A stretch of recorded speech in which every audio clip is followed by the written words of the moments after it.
Welcome to Nature Revisited. Nature Revisited is a podcast that explores our relationship with the natural world.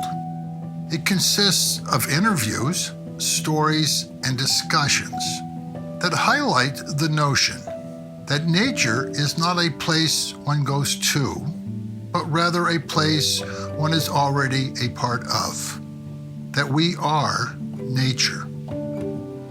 For those of you who are new to the podcast, my name is Stefan Van Norden. On this episode of Nature Revisited, we welcome Dillon Osleger, the author of the new book, Trail Work, Restoring the Paths and Stories of America's Public Lands. Dillon Osleger is a scientist, writer, and environmental advocate whose work is anchored in the relationship with wild and changing environments. With an academic background in geology, ecology, and climate sciences, Dillon has spent over a decade working on trail restoration, land management, and public land policy. Whether in Washington, D.C., or the backcountry of the Sierras, Dillon brings a grounded perspective to how people can care for place. Dillon is one of the preeminent trail designers, landscape managers, and trail contractors who has built over 30 miles of trails across multiple states and destinations. Dillon joins me from his home in California to talk about his new book, Trail Work.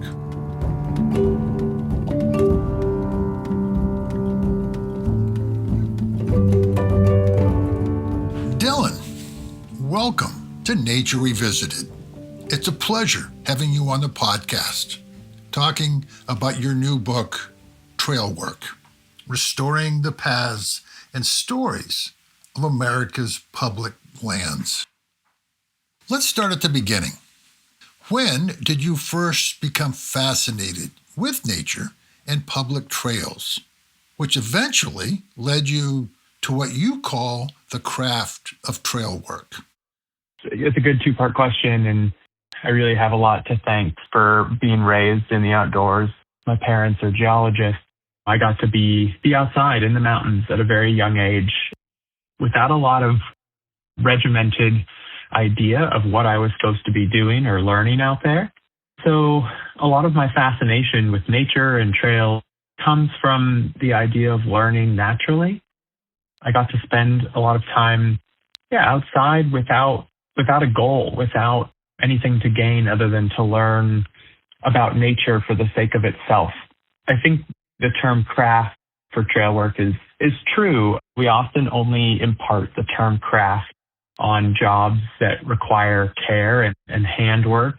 Things we think about that are craft are occupations or vocations that really rely on thoughtfulness and on a deeper why beyond just the what and where of how you do the work. And trail work for me is that act of understanding our relationship as part of nature and trying to maintain that connection for more people than just myself. When did you first start thinking about writing trail work, and why? I really wrote it for myself. I've long tried to understand why I do the trail work that I do on public lands and on conservation lands. A lot of that kind of wrestling with the idea of why I've picked a manual labor vocation that is often seen as giving back. I've written a lot of that in my notebook. I come home from a long day outdoors and I handwrite in my notebook what I did, but also why I did it or what I learned about place. After a fair number of years, after over a decade of doing this work, I'd written enough in my journal that I decided to type up some notes about trails local to the places that I call home, Lake Tahoe area in California and about Santa Barbara area. And those 30,000 initial words that came from my notebook were really the foundation of what then became a book. The book Trail Work was written for myself. It was the book I had wanted to read when I was younger, the book I'd been searching for as far as trying to help me understand the intricacies and the difficulties of the career and craft that I'd chosen, but also trying to help understand a bigger why of why folks should do that work and feel proud beyond just taking home a paycheck. Maps play an important role in the work you do. How does geographic maps help you with trail work?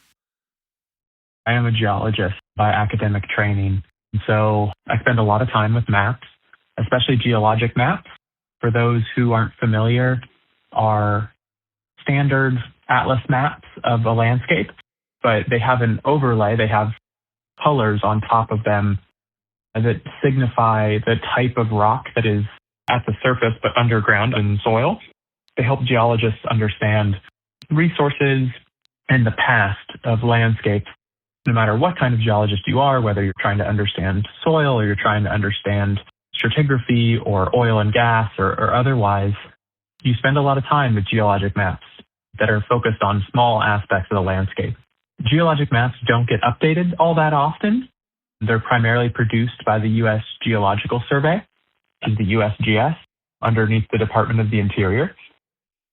Those maps really were made in the last 50 years. 80s, some come from a little earlier in the 1960s, but you don't see a whole lot of geologic maps from the early 2000s or more recent. Those maps initially were for me to understand the true landform of place and how place came to be over millions of years.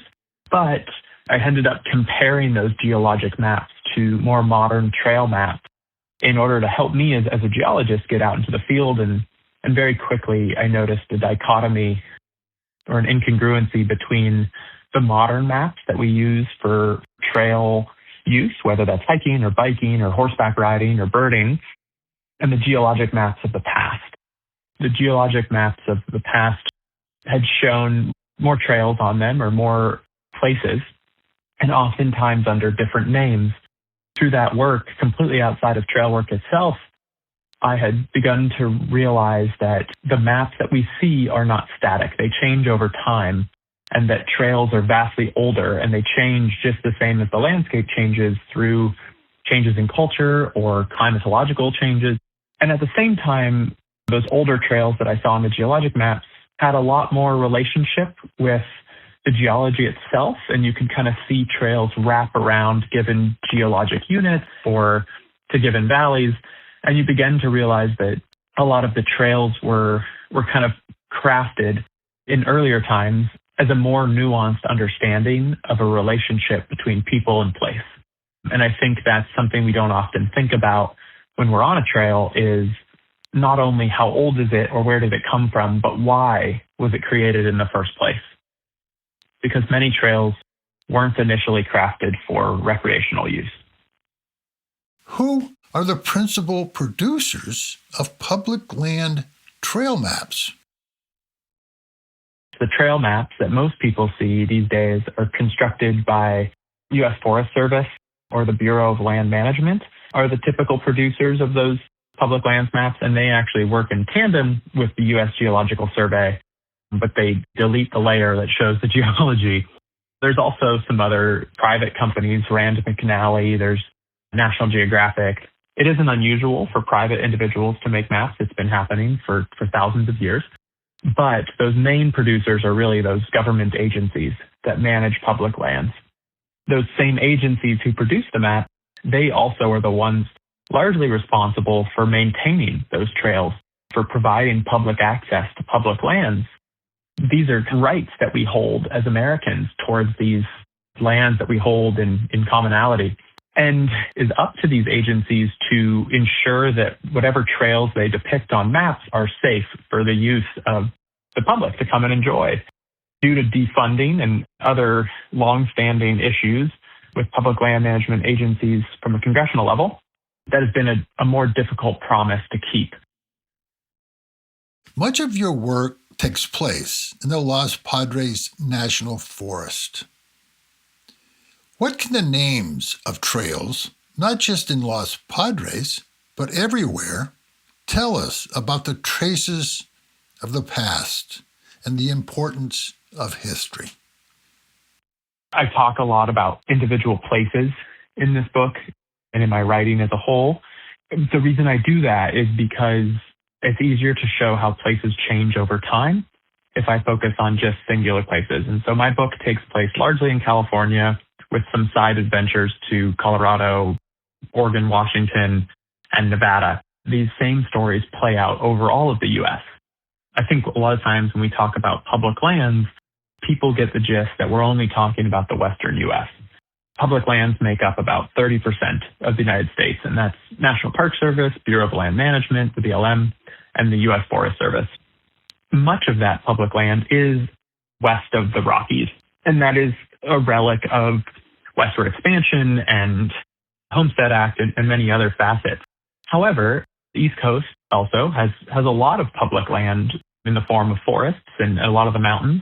And every place that doesn't get developed regularly, public lands are one of those few places in the U.S. that doesn't see development in the form of buildings or new concrete on a regular basis or parking lots. They offer this opportunity to hold history. And place names are kind of a consistent way to see that history. And what I mean by place names is if you look at a map of, say, the Los Padres National Forest, a very large national forest in California that stretches along the coastline from about Central California all the way almost to LA. Even the name itself, you can kind of tell right off the bat, is Spanish. It gives these hints that perhaps many of these places that we still see these names in were established as trails or as peaks before Western European colonizers came to this coast. And those hints go far beyond Spanish. There is an importance in place names from an Indigenous perspective. From Indigenous language allows us to reconnect with the idea of history that came before contact. 500 plus tribes and bands in California had called this landscape home and had communed with it vastly longer than any of us from Europe have. So I think place names are this opportunity to kind of reconnect with where trails come from. Kind of taking that moment to consider when a place name or a trail name is a little bit foreign to us, to think deeply about why that name exists, who it connects back to, how far in the past it goes back, and what that place name might say about the relationship that those people had with that place. Because oftentimes those place names indicate or are indicative of a use or a relationship, whether it's cultural, religious, or utilitarian, like farming or otherwise. And I think those are things that oftentimes today we lose. History goes away very fast, especially in modern society. We don't think a lot about our past these days. It's almost the 250th anniversary of this country. And for many people, that's considered the starting place of history on this continent, when people have lived in North America for many, many, many thousands of years. We don't often consider the stories and the histories of those who came here before the Declaration of Independence. And so I think trails and public lands, especially in those foreign place names, really speak to that history and allow us to consider the past as just important as the present. You say that trails are a form of written language. Can you explain? Humans have been around for about 300,000 years. If you take 300,000 years of human existence, most of the communication in that time is in the form of some of the written word, a lot in the verbal communication form of telling stories, and the third form would be following trails. Only in the last 300 years did science really start to play a critical component in everyday life for a lot of humanity. And only in the last 100 years did comfort really become a defining aspect of our lives and of humanity. And so trails, if you think about it, more so than facts and numbers and math or science, are some of our oldest form of communication that we have. The way I think about trails as a written language is that they do tell a story in and of themselves. Trails tell the story of those who came before us and of their relationship with the landscape, why they traveled across lands, across terrain.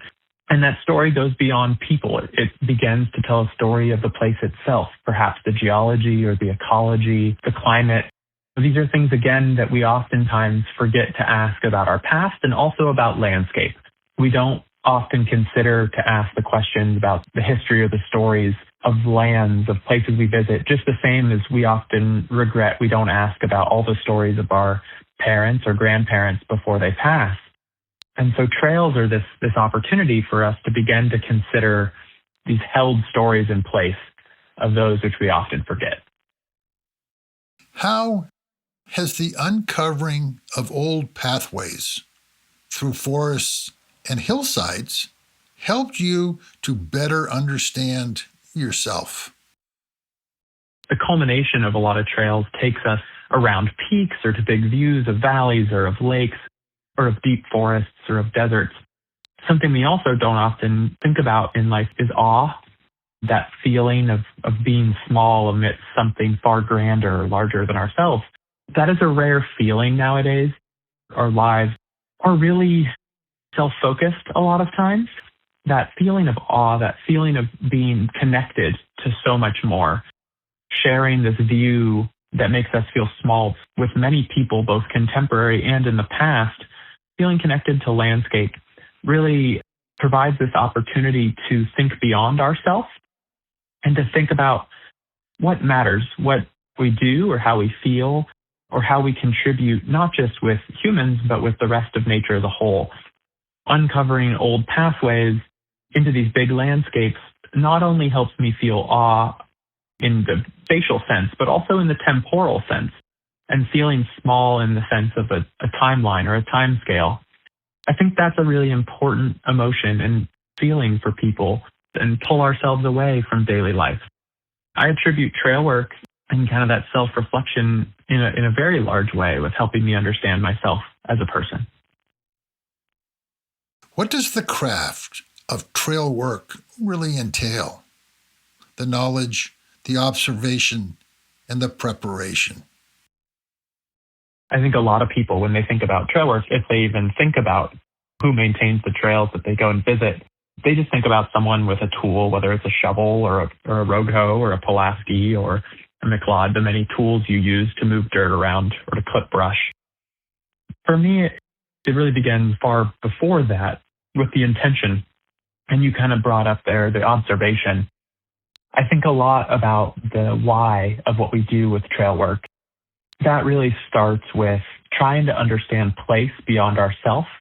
In this last 100 years, as human comfort and recreation has begun to play a larger part in our lives, we have kind of started to use trails for more self-serving means, so just for recreation in the sense of exercise, rather than in the sense of communing with place or trying to understand place. Before I go out and work on a trail, I think about what it offers in the sense of teaching people. What can people commune with that trail in order to understand more about place and as such more about themselves? I try to look at historical maps of trails. I try to understand the ecology and the geology of those trails. Basic tenets of science is asking questions and making observations, something that all of us can do and often do on a regular basis. Coming with questions, coming with seeing the landscape as almost a part of family that I want to know more about is the preparation, rather than just going to till the soil and move it just so I can take something from it. I go with an open mind for trying to understand place more than people. When you're on a trail and you see the sign, trail not maintained, what does that say about our value of place? The U.S. Forest Service, the Bureau of Land Management, they manage an enormous amount of land. I mentioned that 30% of the country figure earlier, and if you add up all the trail miles in the United States, there's enough to wrap around the globe a fair number of times. It is a vast system of maintenance that is required for this infrastructure. The funding of these services really just hasn't been adequate for the last 40 or 50 years. So with that, you end up with a lack of maintenance. And oftentimes, as I'm wandering in forests or deserts across the country, trying to find old trails, I'll end up on a trail that's disappeared from the landscape. And sometimes I will see these signs that say trail not maintained. Essentially, it is an abandonment of those corridors by the U.S. Forest Service, the Bureau of Land Management, or the National Park Service. Sometimes there may be a reason. It may be for environmental protection or to avoid degradation of a resource, whether it's archaeological or otherwise. However, many times it's just due to not having the resources to maintain those trails. And for me, that really begins to speak about why we value trails as a society. The trail is not being maintained. Oftentimes, it's simply because they don't see the value in putting the money towards that trail for people to recreate upon it. And I think that loses a little bit of the value of what trails actually provide, which is that opportunity to commune, to connect with place, rather than simply using trails for our own personal gain or idolization. When I see these signs, it begins to make me question outdoor recreation and where it was and what it has become. You start to edge more towards becoming yet another utilitarian use of a landscape instead of simply appreciating landscapes for our connection and for their intrinsic value. The trail not maintained signs force me to wrestle with our relationship with the outdoors and with nature. You say that with every new map produced, there is an erasure or a vanishing of trails on the landscape. What are some of the principal causes behind their disappearances?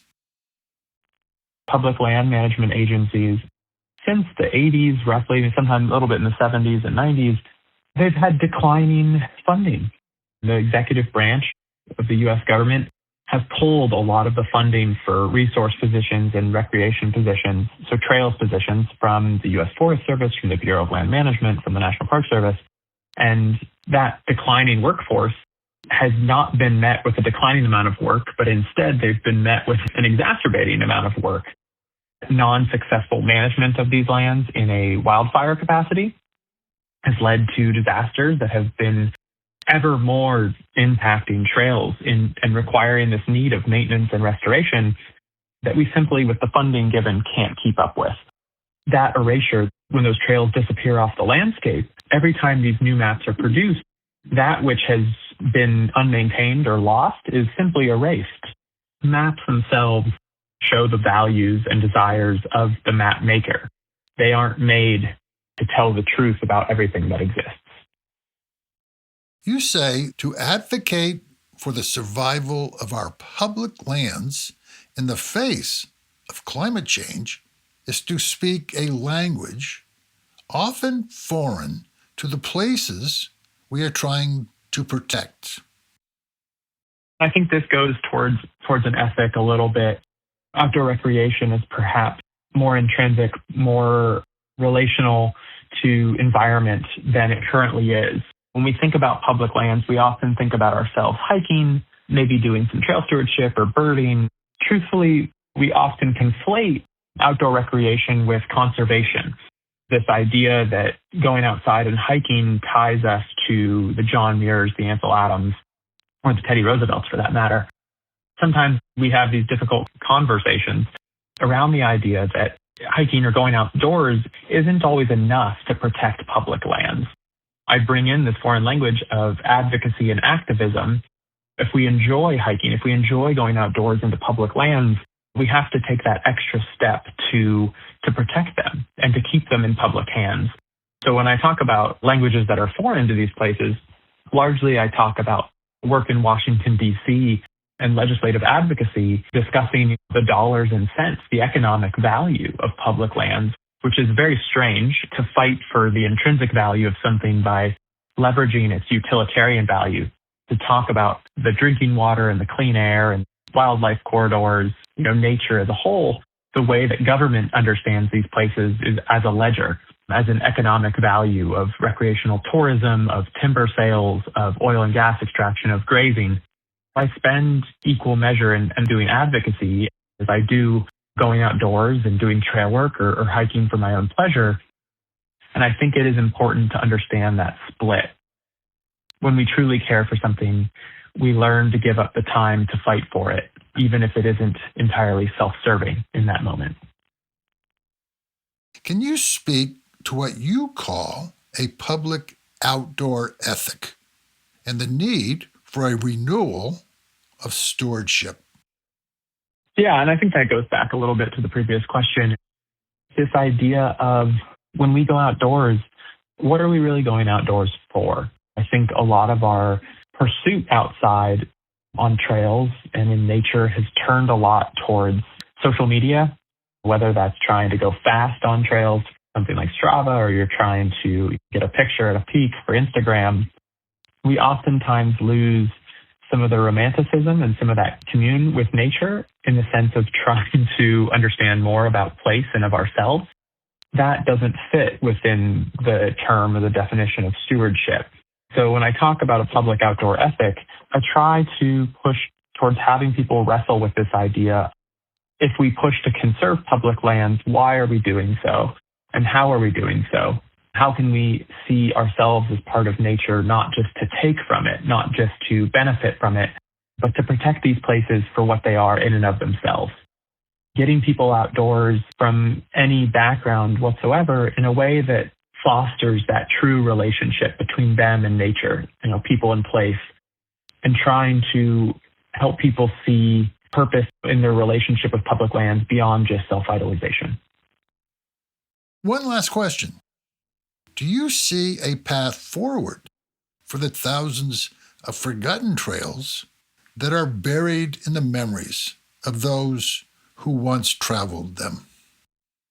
I think for myself is that idea of trying to renegotiate the way that we see value in trails, trying to understand why we go outdoors and how we act to protect these places that we care so much about. It's something that I think will take years, and I hope it happens fast enough in the face of the last year and a half, 2 years. We're seeing more threats to sell off public lands. There's been this wonderful pushback from the general public to prevent the sell-off.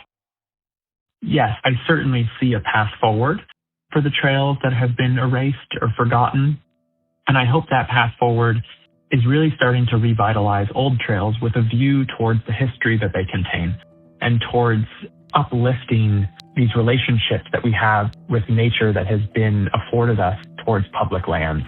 So I hope that as a country we can begin to see the value of public lands and place, and in and of itself that can connect us back to our place as part of nature.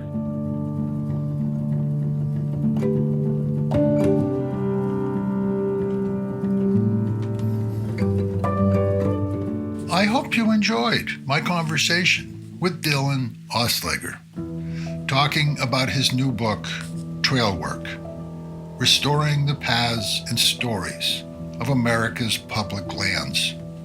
And I hope you take the opportunity to read this wonderful book. If you are interested in learning more about public trails and public land and the work Dillon is doing to preserve them, please visit his website, DillonOsleger.com. Norden Productions would also like to announce the publication of Nature Revisited, Stories of Hope for a Planet and Its People. Nature Revisited, the book, is a collection and celebration of 20 interviews from the first 6 years of the podcast. 20 incredible interviews transcribed from episodes with people such as Ursula Goodenough, Doug Talmy, Camille Dungy, and Kurt Meany, to name a few. People who are making a difference in the way we perceive our relationship with nature and the natural world, and who are helping to shape our future. It is beautifully illustrated by Minnesota artist Mark Granlund and is available through your local bookstore, NordenProductions.com, JeffRyanAuthor.com, or Amazon. If you enjoyed this episode of Nature Revisited, please share with friends, family, and colleagues. And please rate us on your favorite podcast server. It will help us to reach a larger audience. You can follow Nature Revisited on Facebook, Instagram, YouTube, and on our website, nordenproductions.com. And please share your comments and suggestions for future guests for Nature Revisited on the comment section of this episode on our website. The music for this episode is The Machine in the Garden by Ben Cosgrove from his album, The Trouble with Wilderness. The Nature Revisited team consists of Stefan Van Orden, Charles Gagan, and Scott Chasky. And I hope you will join us for the next edition of Nature Revisited. And in the meantime, remember, we are nature.